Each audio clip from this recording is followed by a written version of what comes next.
ladder match for the Intercontinental Championship as the first match of the night for the official card. We got Bad News Barrett, Dolph Ziggler, Daniel Bryan, R-Truth, Dean Ambrose, Stardust, and Luke Harper all fighting it out to see who becomes the leader of the mid-card, so to speak. And the winner of the whole thing is Daniel Bryan, which a lot of people, I'd probably say most, were rooting for.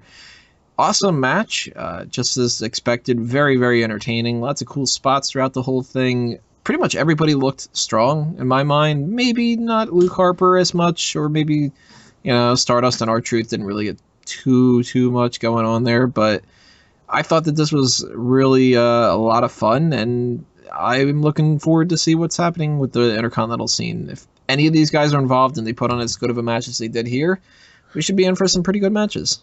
What do you guys think? Very good. Would watch again. Oh yeah. It was okay, honestly. I didn't think it was that great. As far as like ladder matches at WrestleMania alone, it was probably one of the weakest ones there ever were, honestly. Just being real about it, yo. Well, these ladder matches are all the same. Bunch of fucking high spots. There weren't actually that many in this one. And no story, so if you're going to have one of those matches, you got to go balls to the wall, and they didn't really do that, but it was still a good match. It was fine. Definitely, Ambrose took the Ric Flair spot and getting sent for the fucking ladder. I think this match would have benefited from having like half the people in it. If it was just like a 3 or a 4 person ladder match. Who would you have cut? R-Truth. R-Truth for sure. Probably Luke Harper and probably. Do you need Dean in there? I was gonna say I think I would take Dean out. Honestly, I would have pulled Stardust. No, you would need another heel in there. Make it 2 face 2 heels. Nah. You wouldn't need to necessarily. See, I think Stardust could add more to the match than Dean, who's just gonna do an elbow. I loved how he called that spot. It's just like, I'm doing a fucking elbow! Ah! And I love how Stardust drags out this special ladder. It's got all this glitter and stuff, and immediately gets broken.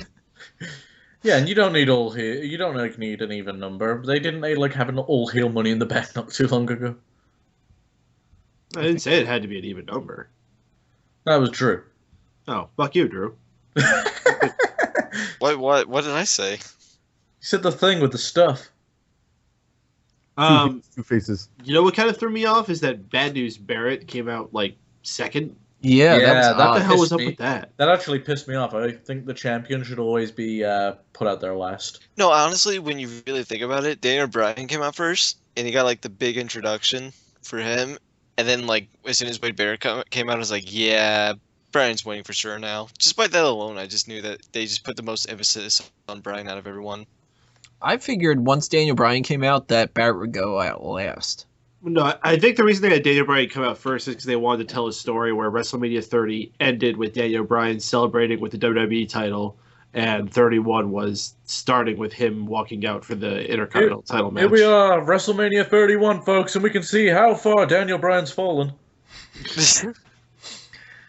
I was a little surprised that they went with that lineup. I thought that Barrett would come out last. But, because he should have come out last, just based on fucking tradition more than anything. Well, just because it's awkward for him to come out second. Like, if he would have come out first, then I wouldn't have thought much about it. But coming out after Bryan is kind of just like, like when R-Truth comes out in the middle of it or something like that. Like that. What makes Dean Ambrose the guy worth coming out last? Because he's Dean fucking Ambrose. And he wore those cool fucking shades. Yeah, to be fair, the Terminator glasses are reason enough. A lot of people had new attire. That's kind of a WrestleMania tradition. And Stardust came out looking a little bit like Mr. Sinister. He did that Monday, too. Luke Harper had a new coat on top of his dirty-ass fucking undershirt. Jeez, man, that's a lot of stuff right there. Some fresh plaid. Yeah. Still couldn't get a new wife beater, though. No, or run it through the washer. Yeah, I love Jerry's. Jerry Lawler actually had a good line. Oh, yeah, he put on his cleanest dirty shirt. I didn't hear that one. Yeah, I don't remember too many like amazing spots in this, but I thought that it was fun. Obviously, the power bomb that Dean Ambrose took is probably the highlight as far as spots go. But I even thought that it was kind of cool when Barrett pulled Ziggler down and gave him a bull hammer in the process. I thought that was pretty cool. I like the upside down kicks that Daniel Bryan did. I forgot who he did it against. Luke Harper. That was a pretty sweet spot. And no, I'm surprised no one mentioned it. The superplex. That was fucking nasty. Oh, yeah. Shit. Forgot about that. Well, when Barrett landed on his fucking nose. Both took a bad spell off that. I bet they fucking hurt the next night. Yeah, that was really high up, and I don't know. I wouldn't have taken that bump. Oh, Ric Flair would have fucking taken that bump and He would have just bled all over the place. He would have landed on his knee and somehow it would cause his face to bleed. Ric Flair would have been bleeding on his entrance. What do you guys think about that Bryan and Ziggler headbutt spot? They kind of replicated that on Monday Night Raw. What are you talking about? They were hitting each other's shoulder. It's true. You know, was that something that was good enough for the end of this, or was that kind of weak? I thought it was neat. It was interesting. The fans reacted. That's what's important. I don't know. How come you can like have a headbutt war like that, but you can't do a chair shot to the head? They weren't actually hitting each other in the head in that spot. You don't have to actually hit a person in the head with a chair either. Yeah, they always put their hands up. Unless you're Mick Foley and you fucking just handcuff yourself and go, thank you, please can I have another? No, they put their hands up when you're going for that headshot, so, you know, I don't know why they banned headshots. The official term is called saluting the chair. Yeah, thank you for that next one. Gonna go back and explain the International too? Sure. So the International, I call, hey, Tony, International. And then I just punch. I'm completely fucking lost. What? International? I thought this was the fucking Randy Orton. I thought this was America. I thought this was Intercontinental. Before you go Hold on. doing a podcast Sean. about wrestling, you fucking mug. Sean, we're not even talking about Randy Orton and Seth Rollins yet. Yeah, that's the next part. Now, can I just Yeah, say it's the one where about Seth Ontario though? lost. Randy Orton classic Ontario was fucking badass. Okay, we'll talk about that in the Randy Orton segment. Oh, no, spoiler alert. Guys, what segment are we talking about? Oh.